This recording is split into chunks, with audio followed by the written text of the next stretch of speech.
Hello, good morning, class 5th.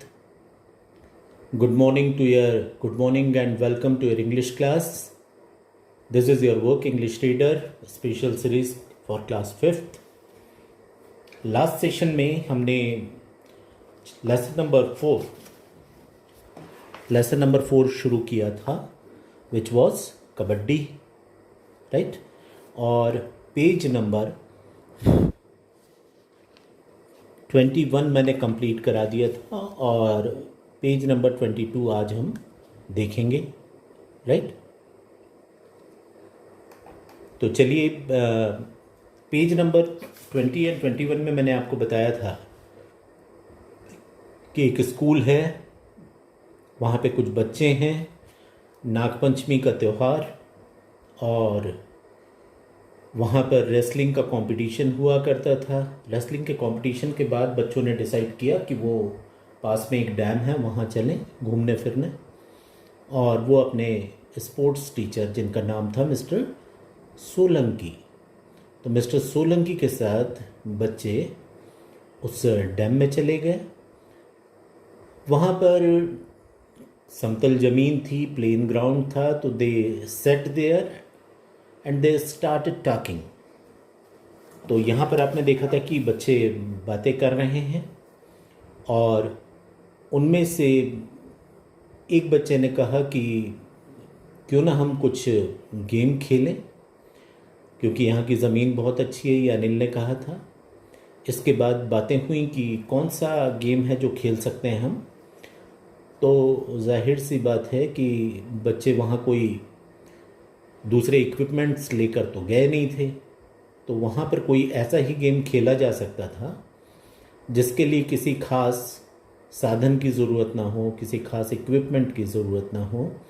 तब उन्होंने कबड्डी खो खो की बात की, लेकिन उसके नियम कायदे उन्हें पता नहीं थे। तो वो मिस्टर सोलंकी के पास गए और उन्होंने उनसे पूछा कि कबड्डी के हमें रूल्स बताइए।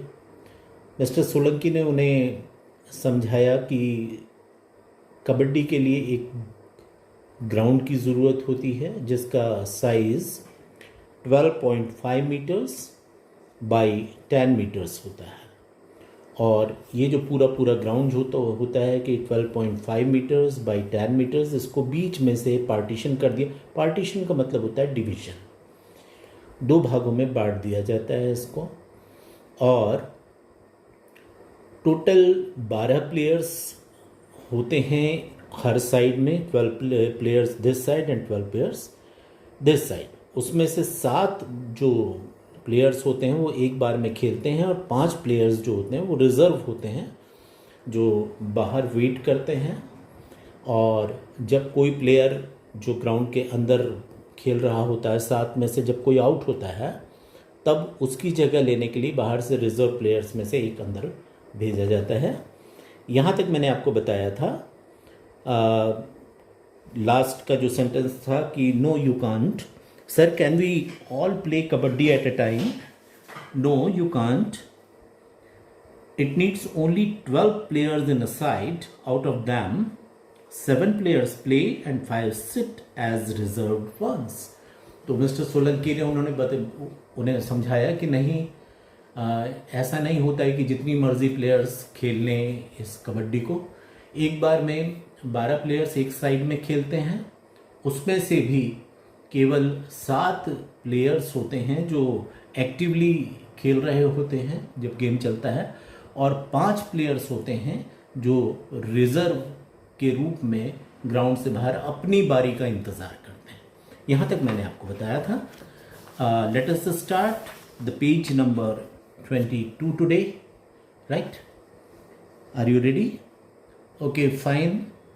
जो मैं बता रहा हूँ उस पर, हर चीज़ के प्रोनाउंसिएशन पर और जो मीनिंग समझाऊंगा उस पर आपका ध्यान होना चाहिए, right? Sunil, sir is there any limitation of time for this game? Sunil ने पूछा कि क्या इस गेम के लिए कोई टाइम भी फिक्स होता है? यस, मिस्टर सोलंकी ने कहा, yes, there are 2 equal halves of 20 minutes each. Between them there is a gap of 5 minutes. Mister Solanki ने कहा yes there are 2 equal halves of 20 minutes each. ये halves क्या है? HALVES. आपने हाफ पढ़ा होगा. HALF.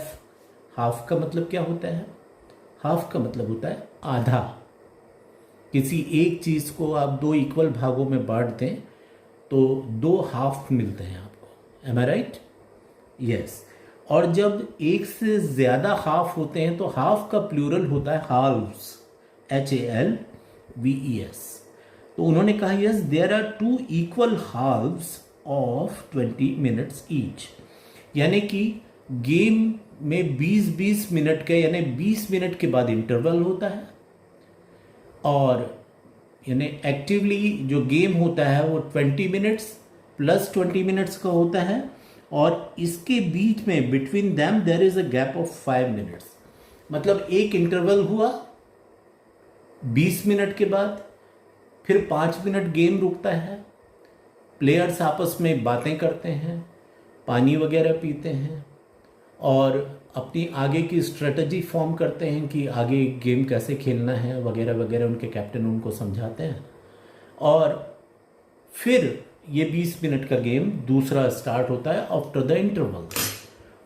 So total time which is given to one game is 45 minutes, जिसमें से 5 मिनट इंटरवल के होते हैं जो रिसेस होती है बीच में और 20-20 मिनट्स के 2 हाल्व्स होते हैं. Right? Charu, sir I have so often heard the words a reader and a catcher, what are they? Charu जो एक बच्ची है इनके बीच में, उसने पूछा कि सर मैंने अक्सर कबड्डी से रिलेटेड 2 शब्द सुने, एक रेडर और एक कैचर. ये क्या होते हैं? जैसे हर इसमें आप गेम्स पे कुछ स्पेशल टर्म्स होती हैं. आपने क्रिकेट में देखा होगा कि batsman, bowler, wicket keeper, fielder. तो ये खास एक जो ड्यूटी परफॉर्म कर रहे होते हैं जो प्लेयर्स, उन्हें हम अलग अलग नाम देते हैं. राइट? फुटबॉल में भी आप देखेंगे, हॉकी में भी आप देखेंगे कि गोलकीपर होता है, दूसरे प्लेयर्स होते हैं जिनकी पोजीशन के हिसाब से उनको अलग अलग नाम दिए जाते हैं.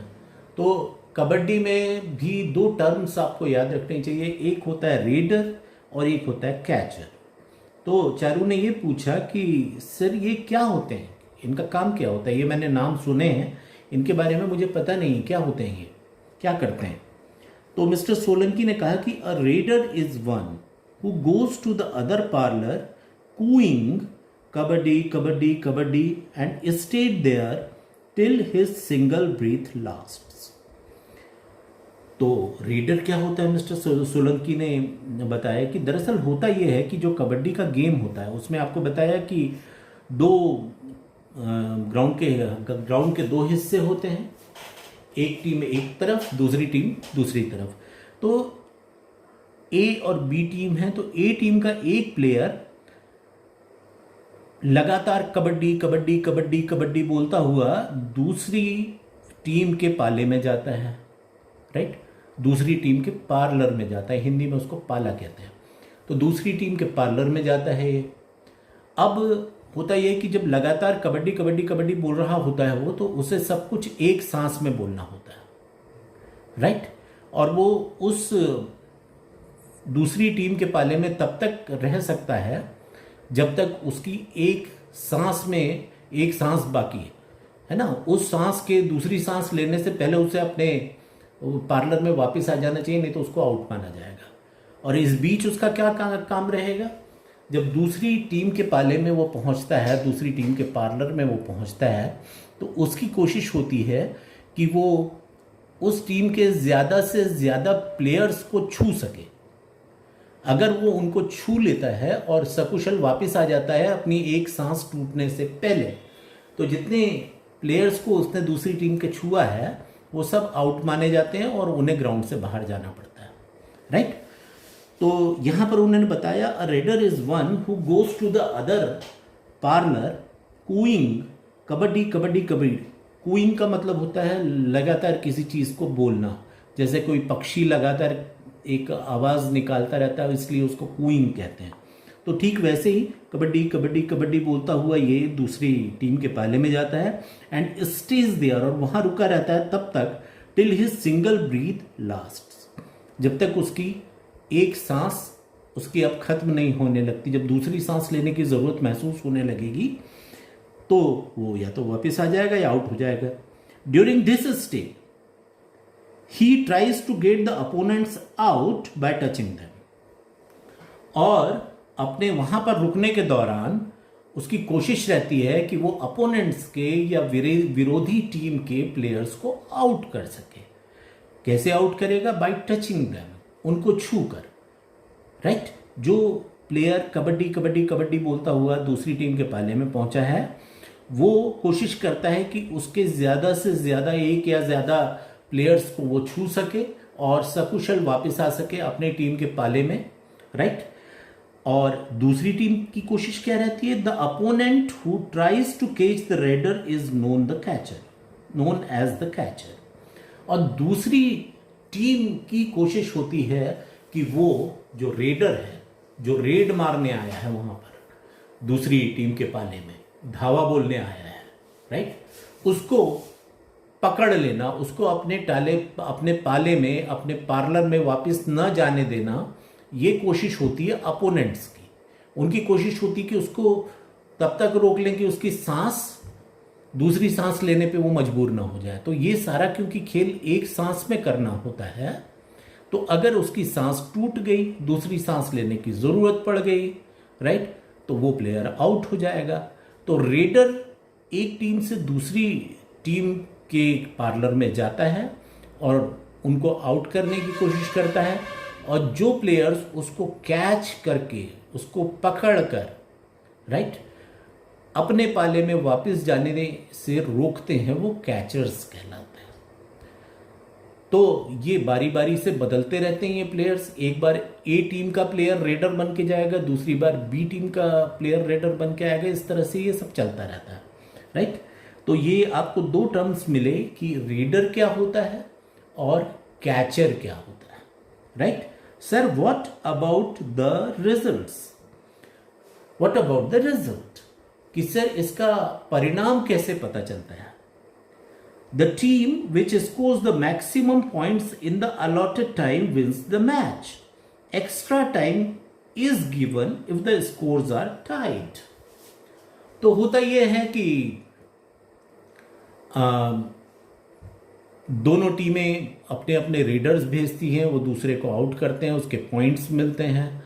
अलावा इसके जब एक प्लेयर आउट होता है तो जो पहली टीम होती है उसका एक प्लेयर वापस जो रिजर्व में, जो यहाँ से आउट होते हैं वो रिजर्व में जाकर खड़े होते चले जाते हैं।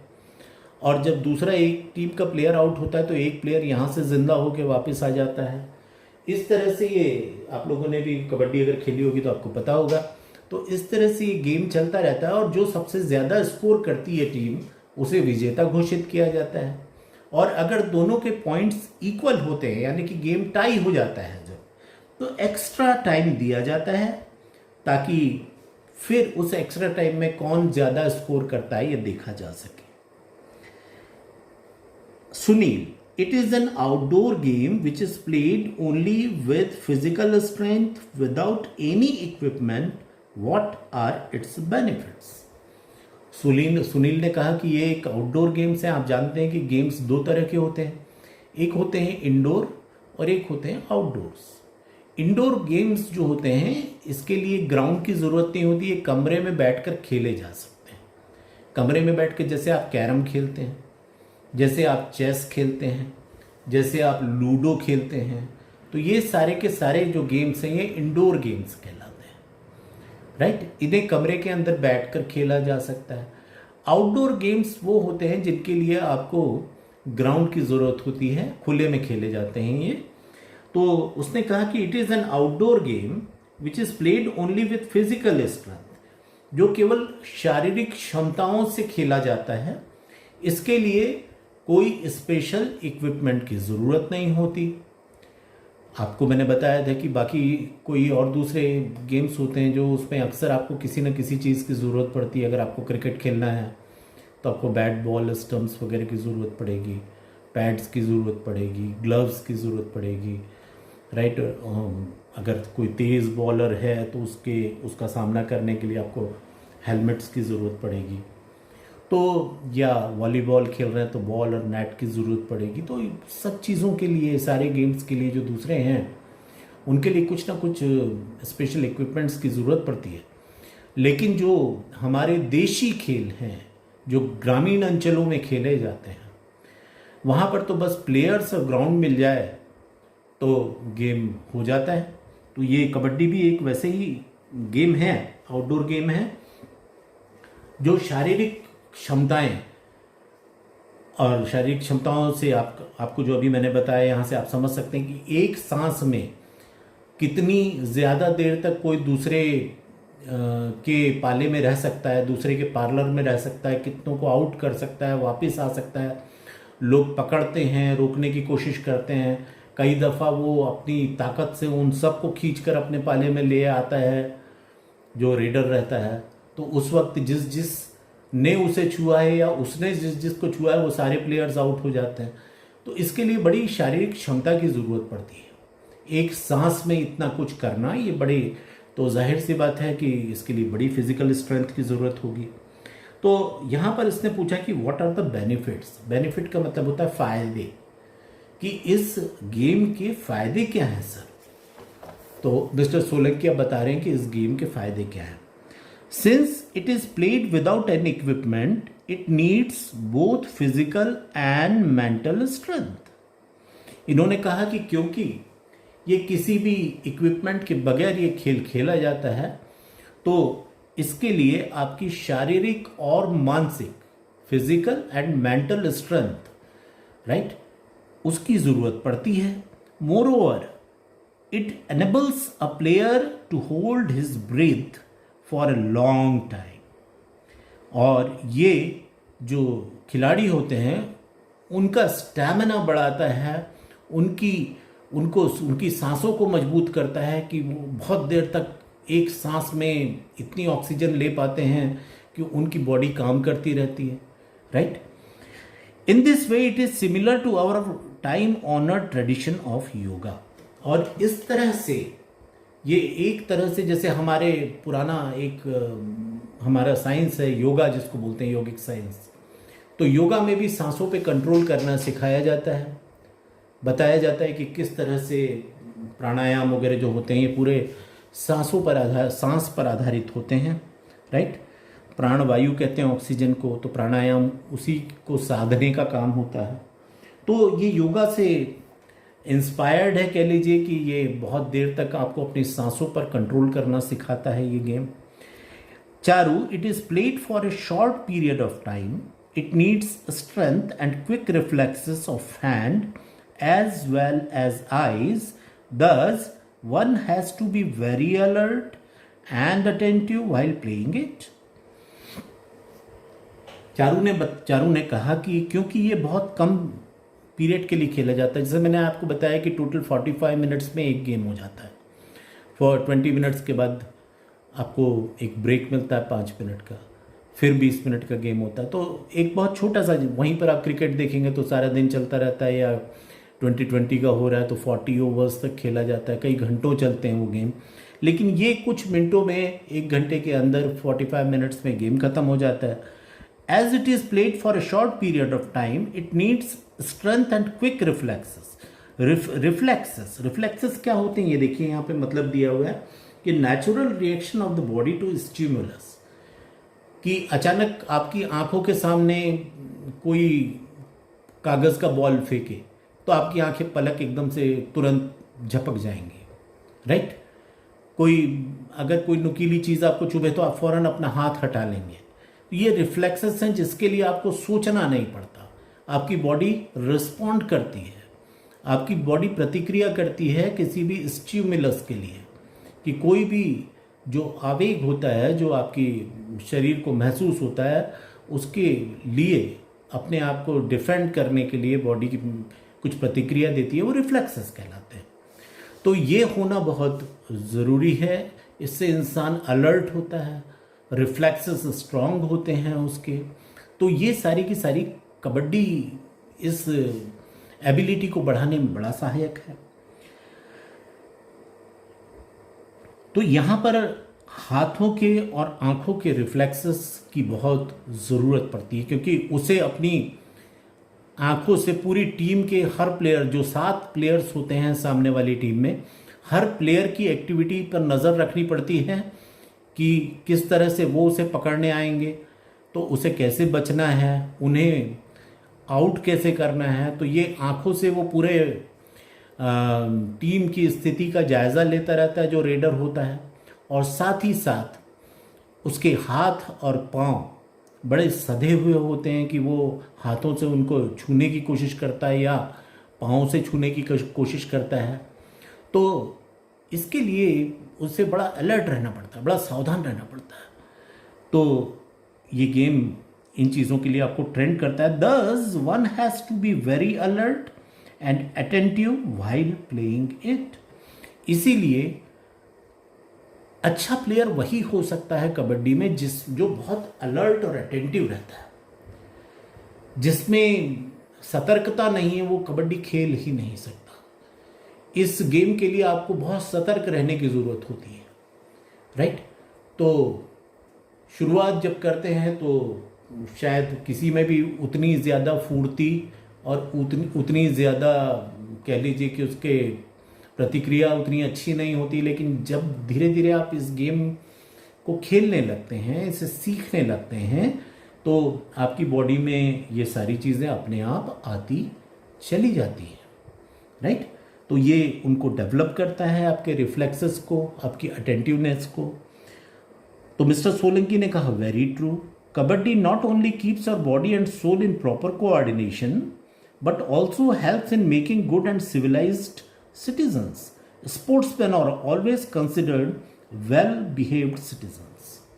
मिस्टर सोलंकी ने कहा कि बिल्कुल सही कह रही हो चारू तुम, इससे अलर्टनेस, अटेंटिवनेस, ये सारी चीज़ें बढ़ती हैं। अलावा इसके कबड्डी जो है हमारी बॉडी एंड सोल, शरीर, आत्मा, सबको एक कोऑर्डिनेट करता है, इसमें सामंजस्य बिठाता है, तालमेल एक पैदा होता है, और ये आपको एक अच्छा नागरिक बनाता है। अच्छा नागरिक कैसे बनाता है? इसके लिए बहुत डिसिप्लिन की ज़रूरत होती है, अनुशासन। किसी भी खेल के लिए आप मनचाहा कुछ भी नहीं कर सकते, कुछ नियम होते हैं, उस नियम को फॉलो करना होता है आपको, राइट। स्पोर्ट्समैनशिप कहलाती है कि कोई भी जो स्पोर्ट्स होता है इसमें एक टीम वर्क की ज़रूरत होती है। इसमें एक से ज़्यादा प्लेयर्स होते हैं और सारे लोग एक दूसरे को जब सपोर्ट करते हैं, तालमेल बिठाते हैं, तभी जाकर कोई गेम एक टीम जीतती है। आपने देखा होगा कोई दूसरी भी जो गेम्स होते हैं उसमें किस तरह से सारे लोग मिलकर एक यूनिट बन के काम करते हैं। तो इसीलिए स्पोर्ट्समैन एक अच्छे सिटीजन्स माने जाते हैं क्योंकि वो अनुशासित होते हैं। वो यहाँ पर आमतौर पे आपसे कहा जाए कि आपको लेफ्ट साइड से चलना चाहिए, आपको कुछ नियम है सड़क पे चलने के, साफ सफाई रखनी चाहिए, कचरा नहीं फेंकना चाहिए, तो आप देखेंगे कि बहुत कम लोग हैं जो नियमों का पालन करते हैं। अक्सर बहुत लापरवाह होते हैं, तो ये लोग अच्छे सिटीजन्स नहीं कहलाते। अच्छे सिटीजन्स वो होते हैं जो दूसरे की परेशानियों का ध्यान रखें। अच्छे सिटीजन्स वो होते हैं जो अनुशासित हों, अनुशासन का पालन करें, जो नियम कायदे कानून बनाए गए हैं उनका सम्मान करें। तो जो एक स्पोर्ट्समैन होता है ये हमेशा इन नियमों का पालन करता है, ये उसकी आदत में आ जाता है, तो वो अच्छे सिटीजन बनते हैं। जैसे आपने देखा होगा कि फौजी या हमारे सेना के जो जवान होते हैं उनको हम इतना सम्मान क्यों देते हैं? क्योंकि वो बहुत ज़्यादा डिसिप्लिन्ड होते हैं, बहुत ज़्यादा अनुशासित होते हैं, नियमों का पालन करने वाले होते हैं और इसीलिए इतने सम्मान के पात्र होते हैं, राइट। तो sportsman are always considered well behaved citizens. तो जब आप जो भी नियम कायदे कानून बनाए गए हैं आपको इस देश में रहने के लिए, किसी सोसाइटी में रहने के लिए, अगर आप उसका पालन करते हैं तो निश्चित रूप से आप हमेशा बहुत अच्छे वेल बिहेव्ड सिटीजन कहलाएंगे। Sir I feel like playing kabaddi match right now. तो अनिल बोला कि सर मुझे तो लग रहा है कि मैं अभी कबड्डी खेलना शुरू कर दूं। तो मिस्टर सोलंकी ने कहा very good, let's go to our school ground. Anil and Sunil select your teams. तो ये लोग अभी तो डैम में थे वहाँ, तो मिस्टर सोलंकी ने कहा कि हाँ भाई बिल्कुल, चलो पहले अब स्कूल के ग्राउंड पे चलते हैं, हम वहीं पर कबड्डी खेलना तुम लोग। और उन्होंने कहा, अनिल और सुनील ये दो लड़के थे, उनसे कहा कि तुम अपनी अपनी टीम सिलेक्ट कर लो। मतलब अनिल और सुनील दोनों को उन्होंने दो टीम्स के कैप्टन बना दिए और अब उन्हें अपनी दो टीम्स सिलेक्ट करनी है। The two teams then played a match which was won by Anil's team. इसके बाद दो टीमों में मैच हुआ और अनिल की टीम ने मैच जीता। Everybody enjoyed the match and return home with sweet memories of the day. और इसके बाद सब खुशी खुशी अपने घर वापस लौटे, बहुत अच्छी यादों के साथ, क्योंकि आज इन्होंने एक नया स्पोर्ट्स सीखा था, एक नया गेम सीखा था, राइट। और अब ये उनकी स्मृतियों में था, उनकी याददाश्त में ये हमेशा रहने वाला था। सो ये आज हमने ये लेसन कंप्लीट किया, आपका लेसन नंबर 4 कबड्डी। और इसके आपने ग्राउंड का साइज़ जाना, कितने प्लेयर्स होते हैं ये जाना, कितने देर ये गेम खेला जाता है ये जाना, रेडर और कैचर क्या होते हैं इसके बारे में आपको पता चला, रेडर और कैचर क्या करते हैं ये आपको बताया गया। यानी इस कबड्डी के खेल के लिए जितनी जानकारी की ज़रूरत होती है वो आपने इस लेसन के माध्यम से हासिल की। तो अगर अब मौका मिले आपको आपके गांव में, आपके मोहल्ले में, तो कबड्डी की टीम बनाकर आप इस गेम को एंजॉय कर सकते हैं। इसलिए भी क्योंकि इसके लिए सिर्फ ग्राउंड की ज़रूरत है और नाप कर आपको 2 पार्लर्स तैयार कर लेने हैं और बस you are ready to play the game. So यहाँ पर ग्लॉसरी दी हुई है, जो भी डिफ़िकल्ट वर्ड्स हैं उनके मीनिंग सामने रखे हुए हैं, इसे आपको याद करना है और समझना है, राइट। आज का जो ये आज की क्लास है आपकी, मैं यहीं रोक रहा हूँ। अगली बार जब हम मिलेंगे तो इसकी एक्सरसाइजेस हम कंप्लीट करेंगे। So I wish you good luck. इसको अच्छे से पढ़िए, लाउडली रीड कीजिए, बार बार रीड कीजिए, क्योंकि जब आप ज़ोर ज़ोर से पढ़ेंगे आपके कानों को आपकी अंग्रेज़ी बोलने की जो आवाज़ है उसकी आदत पड़नी चाहिए, राइट। तो उसे पढ़िए और अपने आप को तैयार कीजिए इसकी एक्सरसाइज करने के लिए। देखिएगा कि इसमें से क्या क्या चीज़ें ऐसी जो बनती हैं आपसे, खुद भी कोशिश कीजिए और बाकी तो मैं करवाऊँगा ही आपको। Okay, so goodbye for now, see you in the next period, bye, thank you for being with me.